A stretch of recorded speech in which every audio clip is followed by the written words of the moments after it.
Welcome back to another episode of Ozzy Man's Pub Chats. Today I'm up and about in the so-called Kingdom of the United. I'll be chatting with Eddie Hall, the pub, his backyard, because if we go to an actual pub someone might start some shit, which is how life goes when you're a big unit. Not me, Eddie. Anyway, you know this mad bastard because he's bloody good at lifting stuff, punching stuff, lifting and punching stuff. Yeah, I reckon he's also an articulate wanker. Eddie, how are you? Welcome to the pub chat. I'm good, mate. How are you? This is a nice pub. This is a nice pub. This is a lovely pub. Are you drinking a tinny there? Have you got one for me? I got a tinny, yeah. I can give you a tinny too. What are we on? Scrumpy Jack. Yeah. Does that have a reputation in England? It kind of does. It's more. What was the cider in our youth? It was like Frosty Jacks. Frosty Jacks. Frosty Jacks. It's like the cheap of the cheapest cider. It'd be like, I don't know, back in the day, like £3 for like a 2-litre bottle of cider, and you get pissed out your brains on a Friday night. You know? I wish I found that. It's refreshing because it's summer as well, I thought. So I got you a present. Oh yeah. I bought you a cigar. So I've actually got my own cigar. So this is a Beast cigar. Is it? This is kind of nice. We just opened with presents as a little Of course. And I'll give you that one. There you go, yeah. That's lovely. Here, I'll teach you how to cut a cigar properly because cutting cigars is barbaric, in my opinion. Okay. You have to stab a hole in it. All right. You learn something new every day. Thank you, Dad. The last time I had a cigar was at my Bucks party in Northbridge in Perth. What's a Bucks party? Like stag? Stag, yeah. There you go. That's that was the last time I had it, so that would have been 2017. So you have to wet the end a little bit. Wet the end. And then we've got a stabber area. Fuck me. All right. Put a little hole in it like that. Jesus, it's kind of kinky. I'm gonna do 2 holes. In fact, I might do 3 holes. Lovely. Okay, so I'm gonna stab my tip. Gently or violently? Yeah, get it like all the way in. Firm. I'm learning new things in England. You know, when you travel, that's the time to show up to people's backyards and experiment. And what is that, a grenade? How do I... Oh yeah, that's making a sound.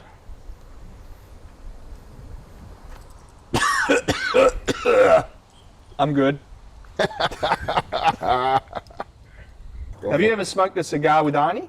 I actually have. Have you? I have, yeah. He was travelling around the UK. He was doing like this evening with, and he was doing it in Wales. And I was somewhere close to Wales, so I went over at that night and had a meal with him, had a few beers with him. And then the next day before we set off, we sat outside in the glorious sun and had a cigar together. It was a very memorable moment. That's an awesome memory. It was memory, yeah. It was because he was one of your idols, yeah. Arnie was an inspiration. Still is, yeah. It was a childhood hero, and as I got older, obviously getting into Strongman, he was a massive fan of Strongman, so we've crossed paths many times. Did the world record, my first world record in front of Arnie in Melbourne. I remember that footage. I reckon that might have been the first Eddie Hall footage I ever saw because he was like to the sidelines, kind of like, come on, do it today. Yeah.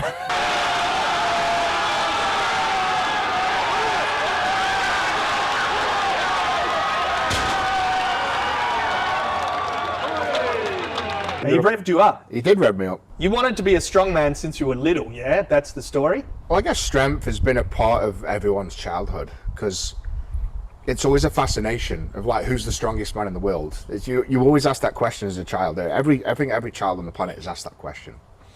And then I think growing up, there's always the arm wrestling. There's always who's the strongest in the school, who's the strongest in the class. And for me, being the youngest of 3 brothers, it was always who's the strongest. That was always the argument. And I remember watching The World's Strongest Man with my brothers, my family, and everyone's jaws. I remember like 5 years old and looking around the living room and everyone's jaws were on the floor watching The World's Strongest Man. And I just thought, fuck, I want that reaction. And it's just like imprinted in me to be the world's strongest man from like 5 years old. So I kind of love that story. Yeah, I heard you mention it somewhere else because my kid's like 7 years old. And you don't know what sticks when they're that young. It's like, all right, this week he wants to be Messi. Next week he wants to be like Jordan, you know? It's kind of like, when do you commit as a parent to? It's like, okay, he's actually going all in on this. Were your parents like supportive from age 5 onwards? Like they went out, they were like, yeah, let's get you a bench press. So, not quite. Well, my mum was a swimming teacher. which meant my two older brothers were swimmers, like high-level club swimmers. And then that sort of got me, that competitive nature stemmed from that, because I used to get bullied to fuck by my brothers, as you do. Have you got brothers? I do. I've got one brother with one mum and dad, and then two half brothers that are younger. So, so did the older brother beat the fuck out of you? He did. He fly kicked me once. He got me pretty good because we just watched Ninja Turtles, and I guess they were a bad influence in the late 80s. And it was like they did a move where you hold one leg, and then like you jump and kick, like you catch the leg, and then you jump and you kick them in the head. Yeah. So he wanted to practice doing that. Awesome. And he got me good. Yeah. Well, that's pretty much my childhood. Was I don't think there was a living, waking moment where I wasn't being punched in the face or I was throwing a punch. So that competitive nature really stemmed from having two older brothers, and that's where the strength came from. I think is I have to be bigger than them, have to be stronger than them to be able to defend myself, and that's honestly where it stemmed from. That's the God's honest truth. And the swimming side of things, we all went to the swimming pool, and that was the only way I could think of to get big and strong was swimming faster, harder, longer than they did, just to beat my brothers. So I ended up, through that method of thinking, I ended up becoming a national champion swimmer at age 10. And then I was onto like the world-class potential squad. So I was on basically the junior Olympic team when I was like 12 years old. So yeah, that competitive nature really set me up and got me into sport. My mum got me into sport, and my older brothers got me into sport. And that gave me I believe the swimming gave me such a great base to be big and strong and fit, which then led to the lifting weights. But what do you think people's fascination is with like Strongman, like World's Strongest Man? It's been around since the 70s, maybe as an official competition, but it feels like something that's throughout centuries. I think it's been a fascination for thousands of years, for being honest. I think the earliest recorded lifting was in Scotland. King Malcolm Calmore, and he picked his number one bodyguard by who could lift the biggest stone, and this is like 1040, 1070 AD or something like that. So that's where it sort of stemmed from. And Scotland obviously developed the Highland Games, and that was like, so World's Strongest Man was like a derivative of the Highland Games. It sort of manufactured its way into like lifting stones, lifting logs, putting logs above your head, and that's where it stemmed from. Oh my goodness! Surely that's the easiest lift so far. 13 reps, that's 14 reps. One more, Eddie. And that's that. No need to do any more. The beast has done it. And I guess it is that thing of seeing people do feats of strength as well, like, because I'm nothing, like I got like chicken legs, and like, I can't relate in any way. You put yourself down, mate, you're in great shape. Well, yeah, I'm all right. I got a bit of dad bod in the middle there. Yeah. And, I'm the cigars and the scrumpy jacks, but besides that, I'm not bad. But I like seeing other people push themselves, And what do you think's more important? Is it the physicality or the mentality? Because I think you are good at prioritizing both, I suppose, like the mental state you need to be in plus the physical shape. I think the two have to complement each other, because the physical side is obviously very hard. You have to push your body to the limits on a daily basis. You have to eat 10,000 calories a day. You're pushing huge amounts of food into your body. You're exerting so much energy. So the physical side is definitely tough, but it's the mental side. It's the mental side of being able to push those boundaries where 99 times out of 100, people go to the gym and they get that inner bitch. They're doing a few reps on the bench press. That's me. And that inner bitch just says, "Oh, that'll do," and they'll put the weight back. Yeah. Whereas you've got to slap that inner bitch, get the fuck out of my head, and you're doing 20 reps. And that's the difference. That's the mental difference you've got to have to progress in a strength sport. You've got to have a real strong inner bitch. I think without the mental, you're never going to be a good strongman. So like you'll tend to find that most successful strength athletes have got a little bit of a screw loose, or there's like a void in their life, like something's made them that way. Yeah. It's like good example would be Tom Stoltman, right? Because he's got autism, and to speak to him as an 18, 19-year-old kid, which I did, I met him at 18, 19, just starting off in Strongman, and he couldn't even formulate a sentence hardly, or he couldn't speak in public. Is probably more the right thing to say. But I think that was like his superpower. I think he used that to sort of fixate on his weights and just fuck everybody off. Just fixated on lifting weights, and that he won the world's strongest man. He's won it 3 times. Won it 3 times. That's a guy with autism. Yeah. But I actually think that's a massive mental advantage over a lot of people, and he's been spoken heavily about it. And then myself, like just having that mental capacity to be like, I can push through boundaries where everyone thought it was impossible, like the 500 kilo deadlift. Yeah. Everyone thought that was impossible. Like literally, you go on the forums. Like back in 2015, 16, are we ever going to see a half-ton deadlift in our lifetime? And every single comment was like, nope, not happening, deluded, blah, blah, blah, blah. And I had the belief, that mental belief, to be like, fuck off, like, that's possible, I'm going to do it. And then you have to go out and do the training. That's where the physical side comes in as well. On the way we go! Ladies and gentlemen, Eddie Hall lifts the half-ton 500 kilograms is off the floor. Yeah, I mean, I'd say the mental side is what gave you your global appeal. Yeah. I think that's where it resonated with lots of people, like where people are drawn to that goal where you're so focused, and it's admirable because it's like to see someone so determined. Obsessed. Yeah, absolutely obsessed. Like it can feel self-destructive too, where you're like, this motherfucker's gonna keel over and just, cark it on the spot. 500 kilograms was crushed in Leeds. Eddie Hall owns the world. So people are kind of going along with the morbid fascination, but also the positivity of it. Do you find that's a tough balance where it's like the determination and the positivity and the can-do attitude versus pushing yourself too far? Yeah, that's a tough one because obviously, you know, you've got family, you've got friends, kids, wife, and I think it's a lot of, you have to be pretty selfish in that respect. It's like you've got a goal. My goal was to win the world's strongest man, and it was the point I was pushing my body that hard that, you know, doing regular blood work, and my kidney markers were always through the roof, like off the charts. My liver markers were always off the charts.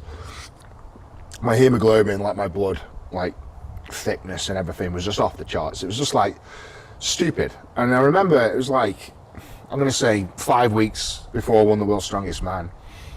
And a doctor sat me down, looked at all my blood work, and he's like, mate, it's like if I were to put you on a chart of like people at risk to have a stroke, you've got like normal people, probably, you know, the 10% factor. You've got someone that's like 300 pounds. They're going to be on the top of that scale. I was 430 pounds, and he said, you're up here. He said, if you were to put everyone in the UK on a piece of paper and be like, right, who's the most at risk to have a heart attack and a stroke right now, I'd pick you. Number one. You got that gold. Yeah. But when he said before that, you did the 500 kilos. when he said that to me, it really fucking dawned in my head. I was like, fuck. And you're still quite young. Yeah, I was You're in your 20s, 29 at the time. And he said that to me, and I had to sit down and be like, he's completely right. He's like, I am the most at risk to have a heart attack and a stroke, probably over the whole planet. So I had to push all that aside and be like, right, this is my last chance at winning World's Strongest Man. You know, it's ride or die. And the method in my brain, it was almost like a suicide pact, because I said it publicly. It was like, you ever see me on that podium, I'll have died trying. And every time I went to sleep at night during that last 5 weeks, I genuinely believed that I wasn't going to wake up. Genuinely believed that. And that's why I slept so soundly. Yeah. It seems really weird.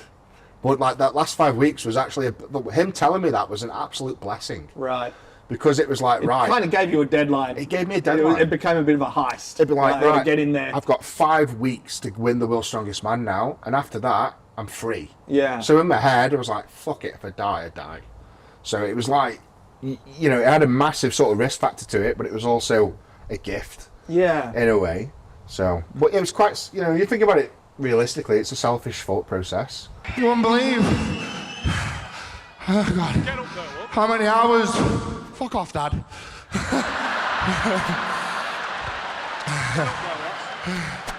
You wouldn't believe how many hours of my life I put into this. All the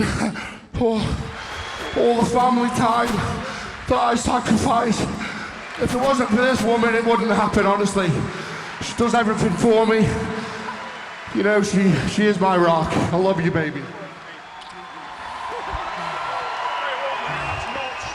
It was selfish with the deadline. I think that's what a lot of people do like about Eddie Hall as well. It's like, okay, he does seem content. He's not bullshitting. It's like that was the singular goal. Win World's Strongest Man. And then, fucking go on side quests. 100%. 100%. Go sumo, go arm wrestling, go have fun. 100%. And be there for your family. Yeah, and that's it. I look in the mirror every day and I am a happy and content man. Genuinely am. Yeah. And things happen afterwards and you see other people be successful in Strongman and doing world records and I'm like, that's fucking great to see. Thor. Yeah, Thor. Like, how have you felt that deadlift record was 505 kilos so 2 or 3 days ago? Yeah, so he just pulled 505 and genuinely, like, good for him. I'm happy he got it. It's like, but it proves the point of like where I brought the deadlift to, because I brought it from 462 to 500 in 2 years. Yeah. You know, and it's took Thor 9 years to get the 505, but I'm so happy he got it because it just proves the point of like the human capabilities through the belief.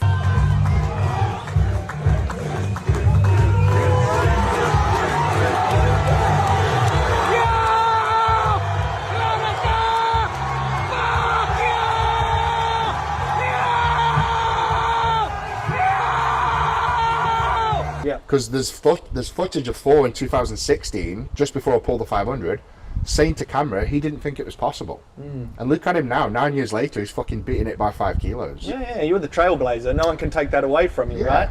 Yeah. If you weren't content with that, it would be a bit... Oh, fuck yeah. Tricky. Well, if I wasn't, I'd be getting my suit and boot back on. And Is there a temptation? Are you like a little bit... No, itchy man. Palms, I want to go for 5'10". Not at all, because... Or 5'6". No, not at all. Because it's like, I just know what the detriment and the stress and the strain and the health risk is on that. So I could bulk back up to 200 kilo, and I probably could lift over 500 kilos, but it's the risk factor. Would I die trying? The risk reward is so off balance, because when I broke the 500, it was like the reward was massive. The exposure was massive. And now it's almost like general talk. Like they've been talking about 500 plus kilo, like it's normal talk. Apparently, you know, every time there's a deadlift contest, it's like, oh, he's going to pull 500, he's going to pull 500. It's just normal talk. And it's like, where's the reward now? There's hardly any, no one's going to put any money in because it's been broken. So it's like, are you going to pay me $1 million to come back and pull 510? The money's never going to be there because people know it's most likely going to happen. And probably like most athletes, you do get a bit worried going, I'm aging. Like you're bloody, what are you, you're 37? 37. I'm 39. I'm older than you. Yeah. I'm your senior. I'm your dad. Put that out. So like many athletes, like, I've spoken with Australian rules footballers and things like that, and there's always this thing with athletes where it's like, oh, it's going to end soon, like my body's going to give out if it's late 30s or something like that, and you're kind of planning for after retirement and what that looks like what you're going to do. And I think it's one of the hardest things for athletes because you've had that singular focus for so long going, this is my goal, and it's horrendous because like you say, like winning the world's strongest man. I set that target when I was 19. I put it on my Facebook at 19 years of age. I am going to win the world's strongest man one day. Watch this space. Publicly said it on my nan's deathbed, and I went on this fucking journey for 10 years, got it, and then it's like, fuck, like I came back and you're like, you know, you're changing nappies, you're doing the dishes, you're doing the laundry. It's like, fuck, like I wasn't expecting this. Like I thought it was just going to change miraculously, and so it's like you get this massive high, like you're the world's strongest man, and then 2 days later you get this massive low. It's like the complete opposite. Like the depression kicks in so fast. The easy thing to have done would have been to continue. Yeah. And I say that sounds really daft. Stay in that zone. It really seems daft to say that. It would have been easier for me to continue into strongman. That would have been the easy option. The hard option was going, no, I'm happy with what I've done. I'm going to take a step back. I'm going to ride that fucking wave. And by fuck, I rode that wave. Endorsements, TV shows, setting myself up. You're good at it. Again, the Eddie Hall appeal, it's kind of like, not to sound like a harsh dickhead, but it's like he's not really a meathead. Yeah. To be honest, it's kind of exactly. like even when I first came across his stuff and lots of your online content as well, it's like he's very articulate. Yeah. Which is always good because it's like, yeah, again with athletes or maybe with strongman, those stereotypes come into it. You know, where that's it's like, exactly they're probably dead from the neck up, but it's like, no, he's very articulate. Yeah, and you know, off the back of winning the World's Strongest Man, and I knew it would happen. I've, you know, had so much success in the TV world, in the entertainment world, in the business world. It's all stemmed from that one title. And I guess I knew deep down that's all I needed to succeed. And you always get the fucking comments, oh, he's a one and done, he's a fucking one time lucky wonder and all this shit. But it's like, if I went back and won it twice, would that have made a difference to my success? And I don't think it would have. It's like, oh, he's won it twice. He's still the world's strongest man. No one's going to say he won it twice. Yeah. It's like, once you've won, it's like the heavyweight champion of the world. Once you've fucking won it, you're always the heavyweight champion of the world. Look at Muhammad Ali, look at George Foreman, look at all those greats, you know? Yeah. They'll always be that top tier athlete. Yeah, it seems pointless to get insecure about it or defensive. Definitely. Yeah, definitely.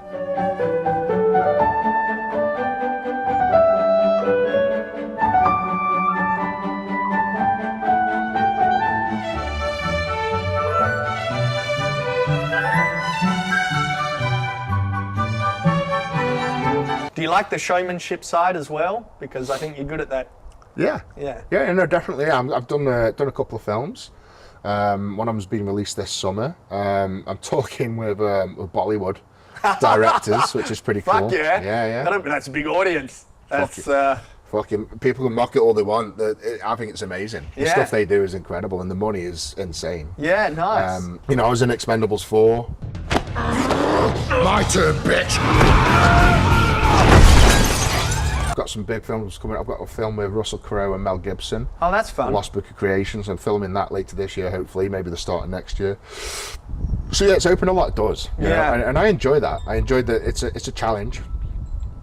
Acting is a challenge, but like I did with the Strongman, I commit. You know, I've been going to my acting lessons, been doing my speech therapy, and it's really helped me progress as a person, make myself vulnerable, which I guess is why the social media works so well for me. It's because I'm able to make myself vulnerable, and people love to see that. Yeah. You know, a big guy like me, be stupid, put tits on, and just be a dickhead. Yeah. It's like, and I enjoy myself. Yeah. I make my living making stupid videos, and I'll take that all day.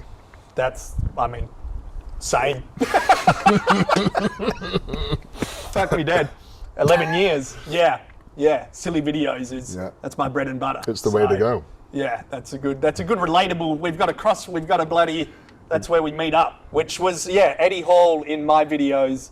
You've probably been in about half a dozen commentaries. I see that swing over there and I'm like, I'm sure you're in a Destination Fucked compilation. Yeah, I think the rope snapped on me, so I've replaced it with a chain now. Meanwhile, over at Eddie Hall's house, the world's strongest legend, he only battles inanimate objects rather than outnumbered women at the pool. We have liftoff, bam!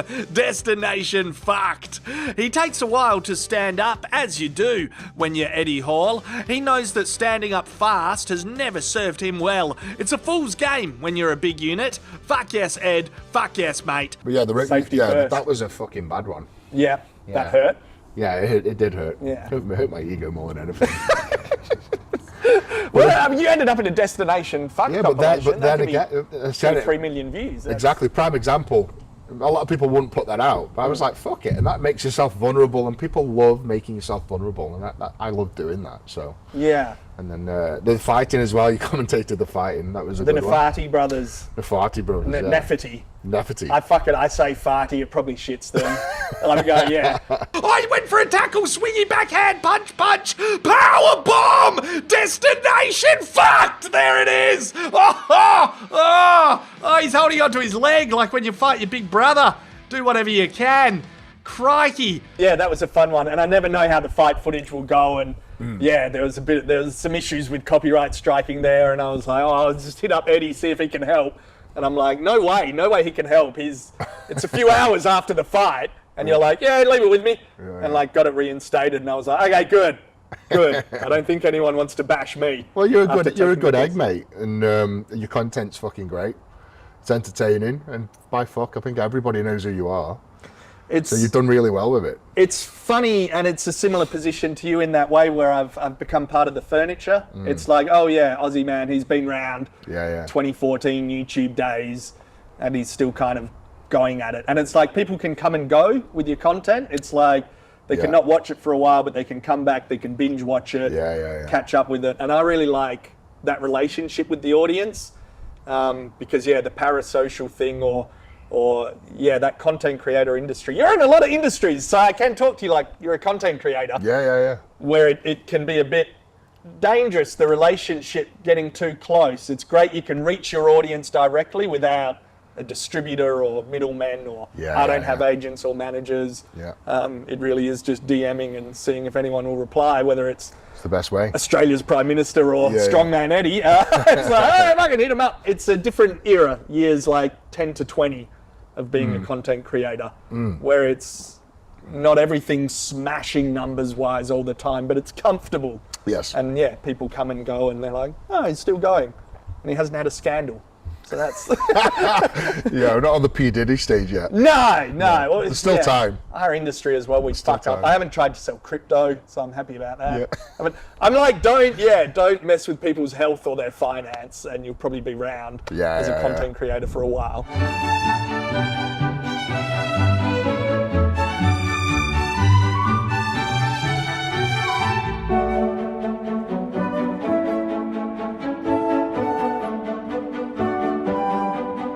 At the minute, I'm quite heavy into the fighting, so I'm actively looking for another fight. The MMA? Yeah, MMA. MMA's proven me pretty tough, if I'm being honest, but I'll take anything like boxing, MMA. Was the Puds fight, was that MMA? Or that was MMA, yeah. So I'm talking to a few federations, and again, it might be another 2v1, it might be a 3v1, it might be something stupid, but it might be something I could commentate again. Something you could commentate on. It just as a not at the forefront of your mind, but if you can be thinking, fuck, Aussie Man would go all right with this one. If 100%. I have a crack at this. I'll get you there to commentate. Yeah. Get me some content. Yeah, that'd be good. And then there's the obviously the big dogs, like the John Jones, the Francis Ngannous, talking to different people. I'm not saying that's going to happen. I mean, they're well, like, if you're talking skill level, they're up there. You roasted Jake Paul recently. Was that a thing? You were going to do a Jake Paul fight? Well, I was trying to get both of them to accept a 2v1. So the Paul brothers. So Jake Paul and Logan Paul versus me in an MMA. Fuck yeah. I would love that. That would be fun. I would fucking love that. I could commentate that. Yeah, that'd be great. You could protect me from a copyright strike. 2 hours after the fight, yo, Eddie, let me have a crack. Oh, okay. How far along did that go? Like in the Not very far. I put it out there, and they don't really, obviously they're making their own business. They're doing very well. Yeah. So, Logan's big in the WWE stuff. Yeah, they're massive. Fair play to them.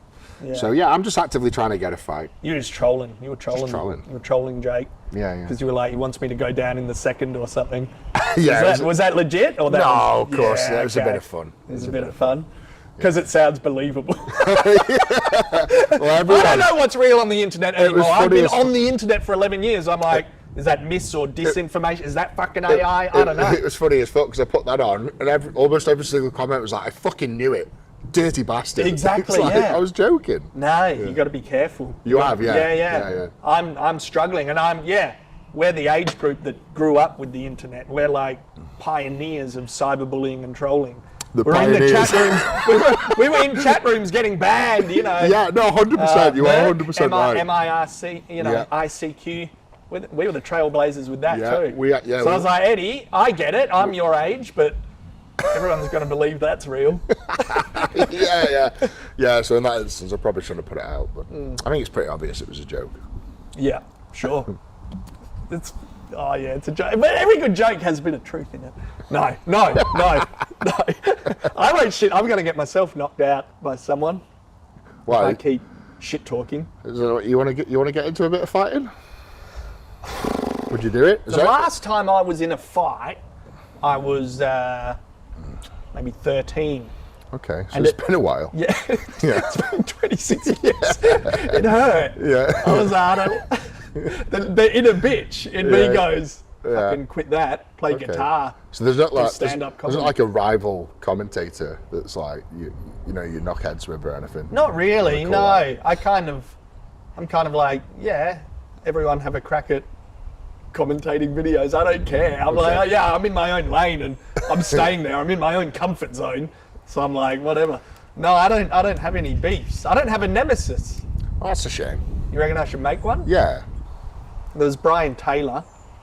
Tell you can start a bit. But that's AFL commentary. You didn't know who I was after a line. Don't worry about that. Oh. Did you just here to take photos? What do you do? Ozzy Man from Ozzy Man Reviews. I don't know if you've ever watched Ozzy Man on YouTube. No, I haven't. No, haven't watched Aussie Man.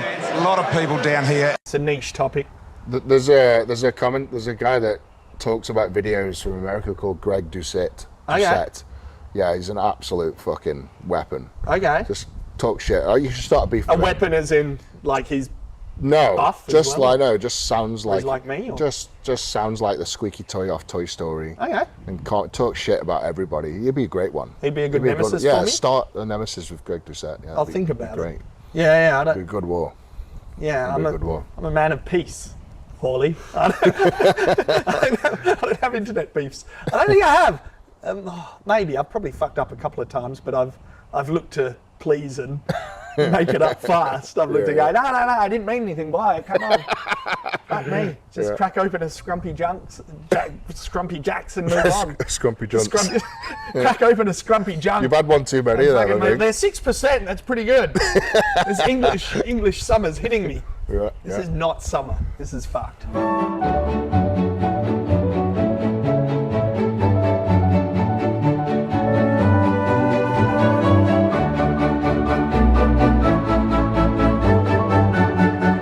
No, I can always go. Anyone can go back to the Beatles. That would be. But modern day, you don't even know what the fucking Beatles is. No. Like who? Do you ever go to live concerts or? No. Fucking hell no. Well, you know, people see like Jason Momoa in like the. I know. I don't and it's know. like, oh, I remember I was in the pit. You haven't. I suppose like you could get away with it if it was like in the pit and you could just go and just mosh around and just keep mincing about. But like for me to get because I wanted to go see Oasis. And I couldn't get hold of any like the VIP tickets. But for me to go into the general public in Oasis, that's like 100% my demographic of my audience. It'd just be constant nagging for pictures. I wouldn't fucking enjoy myself. Yeah. So it's a bit sad, really. I don't get to have those experiences. I've never been to a concert in my life. Really? Never. You'll be fine in Australia. We're not fanatical. I'll take you to a concert. And they wouldn't give a fuck, and they just let me be, would they? Perth, no one gives a fuck where I'm from. You could walk around. Fantastic. You'd be fine. I think a lot of it is is with the YouTube. Is you're very personable. Yeah. Like, people think they're like your mate and on your level. So it's quite common for. Like we were at the airport the other day, and I was eating a burger, and I took myself right in the corner of this airport. I thought no one will see me here. And some guy just came in and sat down next to me. He was like, "You're right, mate." I'm like, bro, I'm eating a fucking burger. Fuck off. Yeah. and he sat down because he was like talking to me like he was his mate. And I'm like, I'm not your fucking friend. Fuck off. But I think it's because the YouTube gives that perception that they know you so well. Yeah, it's what I was talking about a bit earlier with the parasocial thing and trying to keep that kind of healthy relationship where it's still like, this is the content.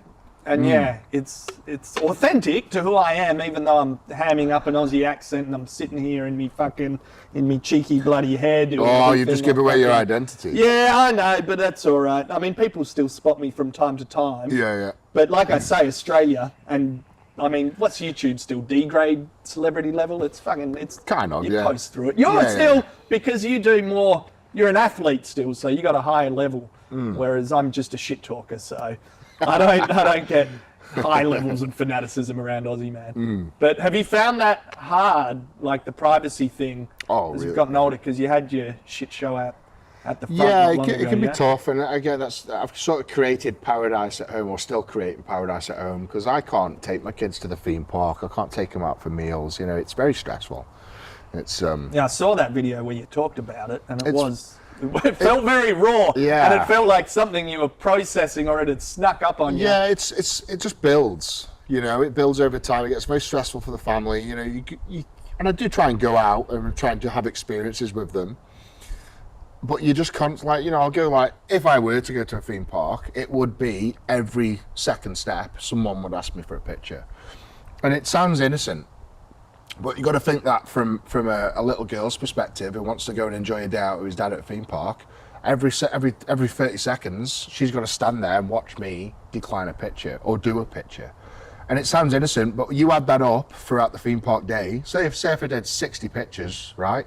And every picture takes 30 seconds. Sounds innocent, but that's half an hour that my daughter's got to stand there and go, fucking great. It adds up. But it more than adds up. I'm being very like playing it down there. It's way more than being 60. a bit diplomatic, because everyone, you're grateful for fans. Yeah, I think. 100%. As a content creator, it's 100%. like, Yeah, it has. that's your livelihood, and you enjoy that connection and entertaining people. Yeah. So you really appreciate that, and I always say it to my wife. I'm like, I'm super grateful, and you got to stay grateful. 100%. But as I say, I think I sort of.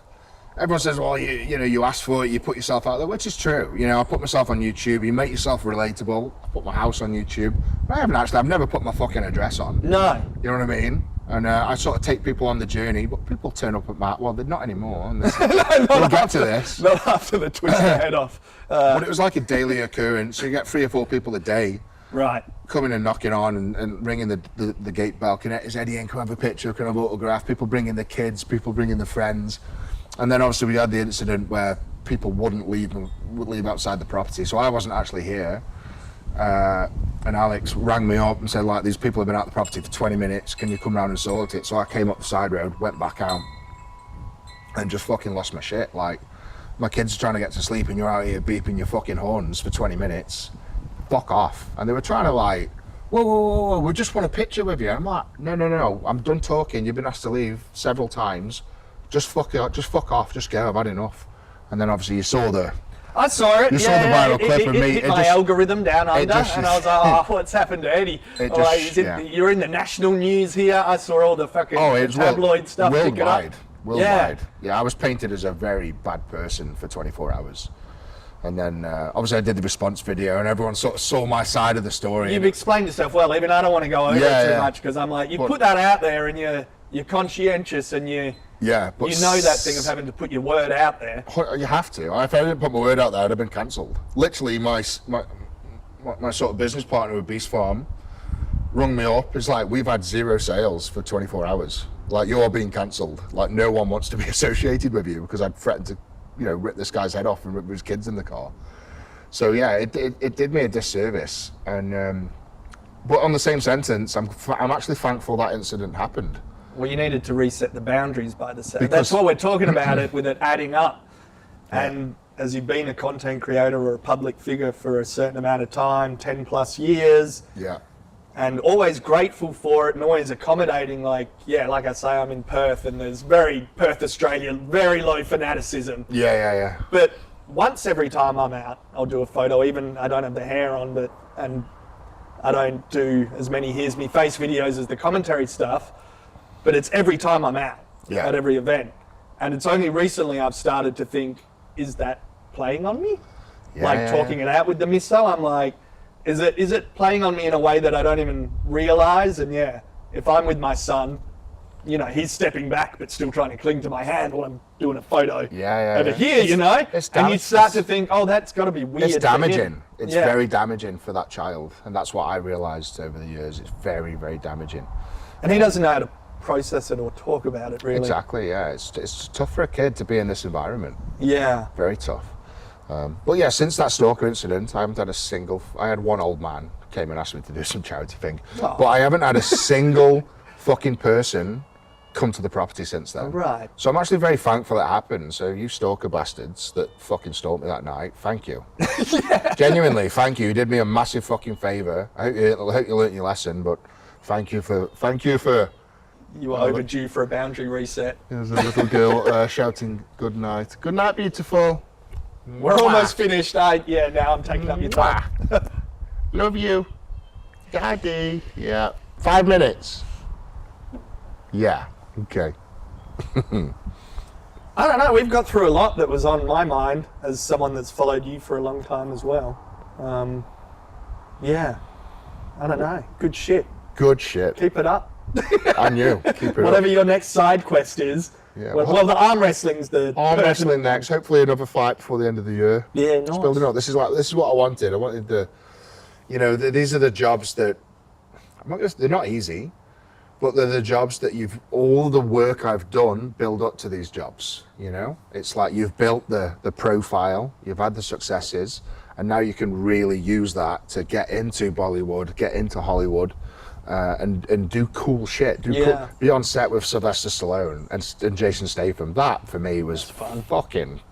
It was amazing. Yeah. They're fucking amazing. Spending a whole week with Jason Statham just talking shit and fucking swapping stories. That was on par with one of the best weeks of my life, you know. So that's the cool shit I'm looking forward to. Yeah, nice. No, good shit. I'll let you go. Your kids are going to bed, and I got to get back to Australia. My flight's in like 12 hours, so 12 minutes. Thanks so much for having me here. I do really appreciate it. Thank you, Aussie. Yeah, thanks heaps. Pleasure, man. And Thank you. We can cut it there. That's good shit.